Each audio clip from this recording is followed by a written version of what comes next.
নমস্কাৰ। আমাৰ আজিৰ ভিডিঅ'টোলৈ আপোনালোক সকলোকে স্বাগতম জনাইছোঁ আৰু আজিৰ ভিডিঅ'ত আমি আলোচনা কৰিবলৈ গৈ আছোঁ how to register, log in and download certificate at the IGOT Karmayogi platform. অৰ্থাৎ IGOT কৰ্ময়োগী প্লেটফৰ্মত কেনেকৈ ৰেজিষ্টাৰ কৰিব, তাৰপিছত কেনেকৈ লগ ইন কৰিব আৰু কৰ্চটো কমপ্লিট হোৱাৰ পিছত কেনেকৈ আপোনালোকে প্ৰমাণপত্ৰখন ডাউনলোড কৰিব তাৰ বিষয়ে আজি আমি আলোচনা কৰিম। ঠিক আছে? তো আৰম্ভ কৰিছোঁ আজিৰ ভিডিঅ'টো। আশা কৰিছোঁ আপোনালোকে ভিডিঅ'টো শেষলৈকে চাব। IGOT ইয়াৰ অৰ্থ হৈছে ইণ্টিগ্ৰেটেড গভৰ্ণমেণ্ট অনলাইন ট্ৰেইনিং।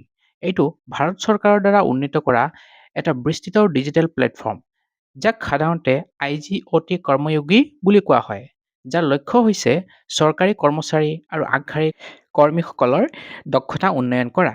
এই প্লেটফৰ্মটোৱে যিকোনো সময়তে যিকোনো ঠাইত শিক্ষা লাভৰ সুবিধা প্ৰদান কৰে, যাতে কৰ্মচাৰীসকলক ভৱিষ্যতৰ বাবে সাজু কৰিব পৰা যায়।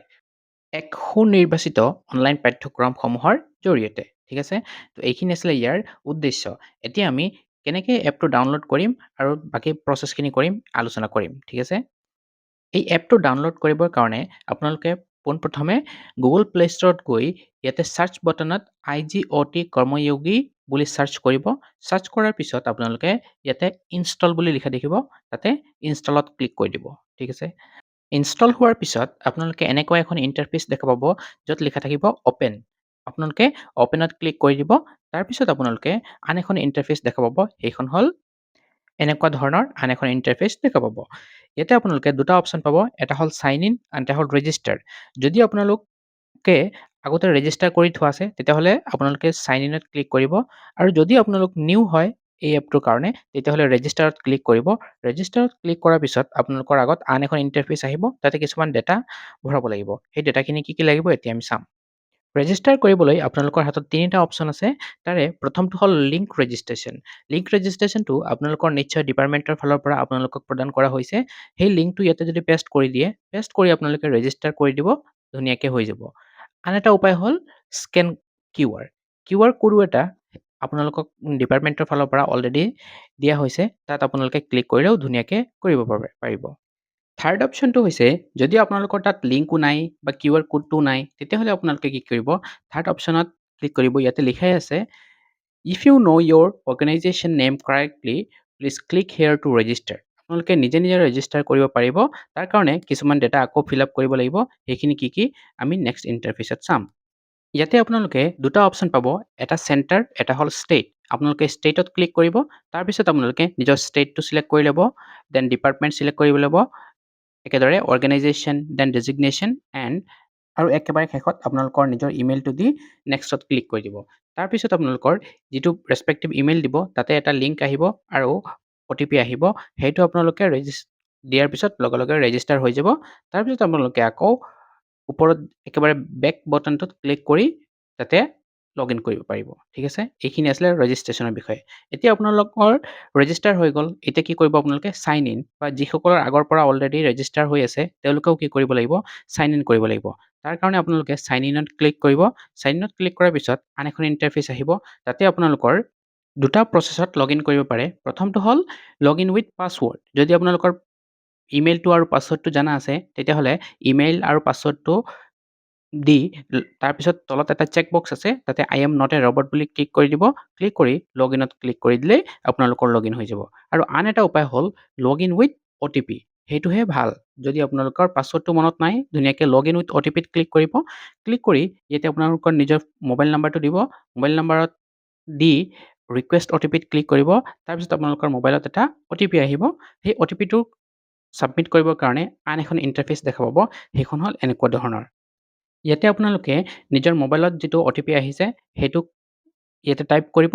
টাইপ কৰি ছাবমিট বটনত ক্লিক কৰিব। ইয়াৰ পিছত আপোনালোকৰ লগ ইনৰ কামটো হৈ গ'ল। ঠিক আছে? লগ ইন হোৱাৰ পিছত আপোনালোকৰ আগত এনেকুৱা এখন ইণ্টাৰফেচ আহিব, য'ত আপোনালোকে নিজৰ নামটো দেখা পাব। এনেকৈ দিয়া থাকিব নমস্তে, আপোনাৰ নিজৰ নামটো থাকিব। সেইটো দেখাৰ পিছত আপোনালোকে ওপৰত যিটো ক্ৰছ মাৰ্ক আছে, তাতে ক্লিক কৰি দিব। ক্লিক কৰাৰ পিছত এই ওপৰৰ নমস্তে নাম থকা পেজটো গুচি যাব। গুচি যোৱাৰ পিছত আন এখন ইণ্টাৰফেচ আহিব। সেইখন হ'ল এনেকুৱা ধৰণৰ। ইয়াতো আপোনালোকে নিজৰ নামটো দেখা পাব। নামটো দেখাৰ পিছত যদি কনফাৰ্ম হৈ যায় গোটেইখিনি ডাটা ঠিকে আছে, তাৰপিছত আপোনালোকে ওপৰত থকা লাৰ্ণ অপশ্যনটোত ক্লিক কৰিব। তাতে ক্লিক কৰাৰ পিছত আপোনালোকৰ কিছুমান কৰ্চেছৰ বিষয়ে আহিব, কি কি কৰ্চ এভেইলেবল আছে। সেই পেজখন দেখাত এনেকুৱা ধৰণৰ হ'ব, ইয়াতে আপোনালোকে স্ক্ৰল কৰি চাব পাৰে, তল ওপৰ কৰি চাই ল'ব, কোনটো কোৰ্চ আপোনাৰ কাৰণে বেষ্ট সেইটো আপোনালোকে চাই ল'ব পাৰিব। ইয়াতে কোৰ্চেছৰ কিছুমান ডিউৰেশ্যনো আছে, ডিউৰেশ্যনটো আপোনালোকে মনোযোগেৰে চাব, কাৰণ কিছুমান ডিউৰেশ্যন বেছি, কিছুমান ডিউৰেশ্যন কম, আপোনালোকে নিজৰ সুবিধা হিচাপত চাই ল'ব, ঠিক আছে? মই যিহেতু এটা ডেম'ৰ কাৰণে বনাই আছোঁ ভিডিঅ'টো, সেইকাৰণে মই কম ডিউৰেশ্যনৰ এটা ভিডিঅ' লৈছোঁ। সেইটো হ'ল 25 মিনিটছৰ এটা ভিডিঅ' লৈছোঁ। এইটো ৰিচেণ্টলি এডেডত গ'লে আপোনালোকে ইয়াতে পাই যাব। ইয়াতে যোৱাৰ পিছত আপোনালোকে ইয়াতে চাওক কোৰ্চ বুলি এটা বটন আছে, তাতে ক্লিক কৰি দিব। তাতে ক্লিক কৰাৰ পিছত আপোনালোকৰ আগত এনেকুৱা এখন ইণ্টাৰফেচ আহিব। তাতে আপোনালোকে আকৌ কি কৰিব লাগিব, একেবাৰে তলত এনৰল বুলি লিখা আছে, তাতে ক্লিক কৰি দিব। ঠিক আছে? তাতে ক্লিক কৰাৰ পিছত আন এখন ইণ্টাৰফেচ আপোনালোকৰ আগত আহিব। সেইখনত কি কৰিব লাগিব আপোনালোকে, প্ৰথমে আপোনালোকে ভিডিঅ'টো চাব। ভিডিঅ'টো চোৱাৰ পিছত আপোনালোকৰ এটা ষ্টেপ শেষ হ'ব। এটা ষ্টেপ শেষ হোৱাৰ পিছত আপোনালোকে যিটো পৰিচয় বুলি লিখা আছে, এই ষ্টেপটো শেষ হ'ল। তাৰপিছত আপোনালোকে নেক্সট ষ্টেপলৈ অট'মেটিকেলি গুচি যাব। তাতে আপোনালোকে আকৌ সেই তেনেকুৱা ধৰণৰ আন এটা ভিডিঅ' আহিব। সেই ভিডিঅ'টো আপোনালোকে ঠিক তেনেদৰে চাব লাগিব গোটেইটো। ঠিক আছে?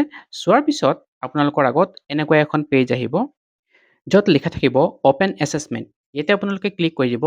অৰ্থাৎ আপোনালোকে যিখিনি ভিডিঅ' চাইছে, সেইখিনি ভিডিঅ'ৰ ওপৰত আপোনালোকৰ কেইটামান কুৱেশ্যন সুধিব, সেইখিনিৰ আনচাৰ দিব লাগিব। সেইকাৰণে আপোনালোকে ইয়াতে অপেন এছেচমেণ্টত ক্লিক কৰি দিব। ক্লিক কৰাৰ পিছত যিখিনি কুৱেশ্যন আছে, তাৰ ভিতৰত কিছুমান কুৱেশ্যন আহিব। সেই কুৱেশ্যনখিনি এনেকুৱা ধৰণৰ। প্ৰথম কুৱেশ্যনটো আপোনালোকে মাৰ্ক কৰিব, আপোনাৰ অপশ্যনটো কাৰেক্ট অপশ্যনটো টিক কৰিব। টিক কৰাৰ পিছত নেক্সটত ক্লিক কৰি দিব। ঠিক তেনেদৰে ছেকেণ্ড এণ্ড থাৰ্ড বা যিমানটা কুৱেশ্যন থাকিব, মোৰ এই কোৰ্চটোত ফাৰ্ষ্ট হেৰিত তিনিটাহে আছে কুৱেশ্যন, সেইকাৰণে তিনিটা কুৱেশ্যন দেখাইছে। আপোনালোকৰ কোৰ্চ হিচাপত কুৱেশ্যন নাম্বাৰটো ভেৰি হ'ব পাৰে। তাৰপিছত এইটো শেষ হোৱাৰ পিছত কি কৰিব, আপোনালোকে নিজৰ ৰিজাল্টটো চাব পাৰিব। মই যিহেতু তিনিটা এটেম্প্ট কৰিছোঁ, তিনিটাই মোৰ কাৰেক্ট হৈছে। তাৰপিছত আপোনালোকে সেইখিনি শুদ্ধ যদি হৈছে, তো ঠিকে আছে। আৰু যদি আপোনালোকে এটেম্প্ট কৰিব বিচাৰিছে, একেবাৰে তলত লিখা আছে এটেম্প্ট টেষ্ট, আকৌ আপোনালোকে এই টেষ্টখিনি দিব পাৰিব। তাৰপিছত একেবাৰে ওপৰত আপোনালোকে বেক বাটনত ক্লিক কৰি দিব। ক্লিক কৰি দিয়াৰ পিছত আপোনালোকৰ আৰু কিছুমান ষ্টেপ আছে, তাৰ ভিডিঅ'খিনি চলি থাকিব কণ্টিনিউৱাছলি। কণ্টিনিউৱাছলি চলাৰ পিছত একেবাৰে শেষত আহিব অন্তিম মূল্যাংকন বা অৰ্থাৎ একেবাৰে শেষৰ যিটো মূল্যাংকন হ'ব, সেইটো কাৰণে 10টা কুৱেশ্যন থাকিব আৰু 10 মিনিট থাকিব, আৰু সেইটো আপোনালোকে মেক্সিমাম 9 বাৰ এটেম্প্ট কৰিব পাৰিব।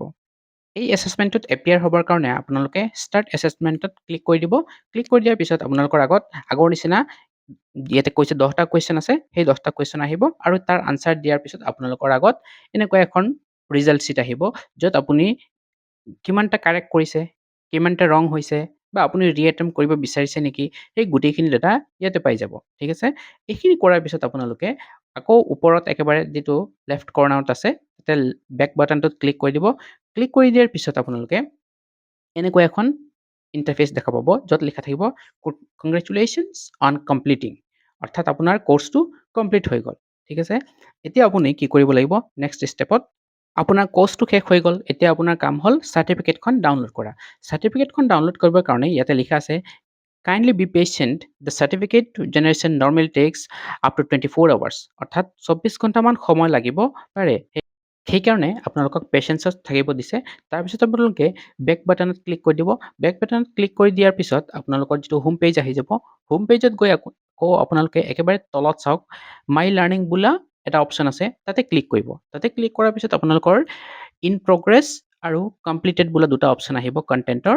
তাতে আপোনালোকে কমপ্লিটেড, যিহেতু আপোনাৰ কোৰ্চটো কমপ্লিট হৈ গৈছে, তাতে সেইকাৰণে কমপ্লিটত ক্লিক কৰিব।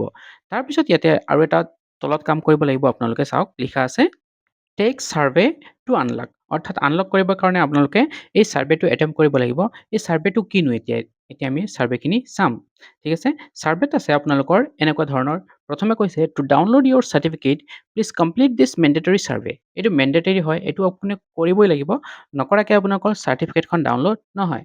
ইয়াতে আপোনালোকৰ এনেকৈ কিছুমান ষ্টাৰ দিয়া থাকিব, তাতে আপোনালোকে নিজৰ ইচ্ছামতে ষ্টাৰ দিব পাৰে, কিমান ষ্টাৰ দিব বিচাৰিছে সেইটো দিব পাৰে। আৰু যদি আপোনালোকে আপোনালোকৰ কিবা মতামত দিব বিচাৰিছে, একেবাৰে তলৰ যিটো বক্স আছে, সেই চেক বক্সটোত আপোনালোকে ধুনীয়াকৈ নিজৰ মতামতটো লিখি দিব পাৰিব। তাৰপিছত আপোনালোকে ছাবমিটত ক্লিক কৰি দিব। ছাবমিটত ক্লিক কৰি দিয়াৰ পিছত এনেকৈ লিখা আহিব থেংকছ ফৰ ছাবমিটিং দ্য ছাৰ্ভে। অৰ্থাৎ আপোনাৰ ছাৰ্ভেটো ছাবমিট হৈ গ'ল। ছাবমিট হোৱাৰ পিছত একেবাৰে চাওক চাৰ্টিফিকেটখনৰ মাজত এটা ডাউনলোডৰ নিচিনা এটা চিম্বল আহিছে। সেইটোত ক্লিক কৰি দিব।